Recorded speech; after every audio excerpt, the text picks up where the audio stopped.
నమస్కారం అండి. నేను మా పిల్లలు తీసుకొచ్చేదానికి నారాయణపురానికి వచ్చినాను. బైక్లో తెలిసిన ఒక ఆయన్ని తోడుకొని వస్తే అప్పు తీసుకున్నందువల్ల టీసీని చింపేదానికి ప్రయత్నించినారు. నేను చేయలేసి పీక్కున్నాను. అయినా కూడా బట్టలనంతా గుంజి బయట వస్తానే నన్ను కొట్టి లాక్కెళ్ళి చెట్టుకు కట్టేసి మార్చేసినారు. ముందు మా ఆయన్నే చేసినారు. నైటే తోడుకొని వెళ్ళి మా ఆయన దిగులు పడి వెళ్ళిపోయినాడు. నాకు ఆ పెళ్ళాం వద్దు, బిడ్డలు వద్దని. వాళ్ళ తమ్ముడికి 16 లక్షలు ముందుకు నిలిచి ఇచ్చిన దానికి ఆ అప్పుకు దిగులు పడి మా ఆయన కొద్దిగా చేసినాడు. వాళ్ళు ఎట్లు ఇచ్చినారో అట్లా ఇస్తామని మంచిగానే చెప్తా ఉన్నాం.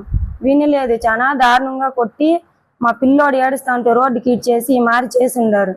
ఇస్తాము, మాకు ఏదైనా లోన్ వస్తే ఇస్తామని చెప్పినాము.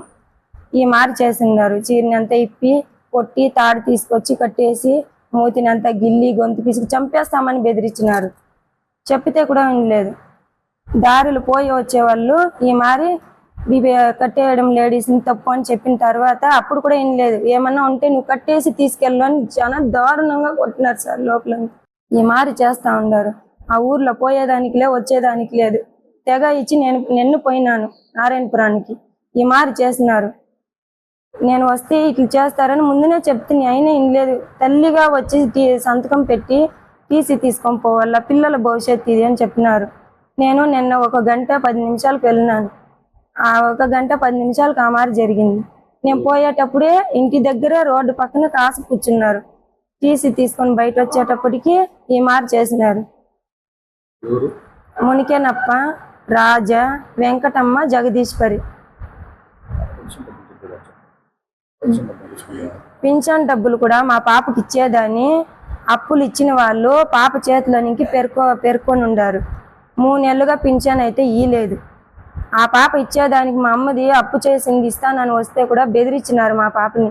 నాకు 3 పిల్లోళ్ళు, హ్యాండిక్యాప్, ఒక పాప, 2 ఆడపిల్లోళ్ళు, 1 కొడుకు. మా కొడుకుని తీసుకెళ్ళినాను. వాడిని ఈడ్చి రోడ్డుకి వేసేసి మా అమ్మను కట్టొద్దంటే కూడా తాడేసి లాగి కట్టినారు. తీసుకుని దాన్ని ఇస్తామని ఏమను మంచిగానే చెప్తా ఉన్నాను. అయినా వినలేదు. నా మెడలో ఉండే బొట్టునే కూడా నా మొగుడు బాగుంటే చాలు. ఒకప్పుడు బాగా బతికినోడు. 1,00,000 తీస్తే 1,00,000 వడ్డీ కట్టిండాడు. ఊరికి వచ్చేదానికిలే పోయేదానికిలే. మాకేదో కాలనీ ఇల్లు వచ్చింది. ఆ కాలనీ ఇల్లు కట్టుకుంటే దాన్ని అమ్మేసేయి అంటూ ఉన్నారు. మా అమ్మ వాళ్ళు కొంచెం హెల్ప్ చేసినారు. ఇల్లు లేక వాకిలు లేక ఏదో చిన్న ఇల్లు మా మొగుడి ఇల్లు.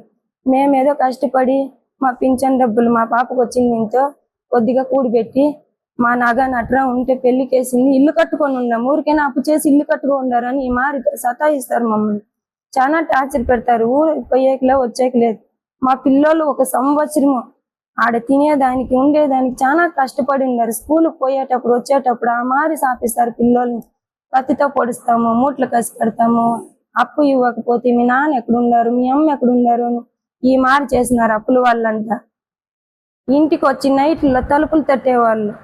మా అమ్మ వాళ్ళ ఇంటికి వెళ్ళి కూలి పని చేసుకొని అప్పు తీర్చుతాము, ఇచ్చిన వాళ్ళ డబ్బులు మనం ఇవ్వాలా. వాళ్ళు ఎంత కష్టపడి ఇచ్చిందనో ప్రయత్నిస్తుంది. అయినా కాలేదు. ఆడది ఎన్ని లక్షలు తీర్చేదానికి అవుతుంది. మా మొగుడితో గొడవలు పడినాను, కాలేదు. మా మొగుడే నన్ను వదిలేసి వెళ్ళిపోయినాడు. నీ వల్ల అయితే బిజినెస్ అక్క, నువ్వు ఎలాగైనా బతుకు అని చెప్పేసి వెళ్ళిపోయినాడు. ఎక్కడున్నాడో నాకు తెలియదు.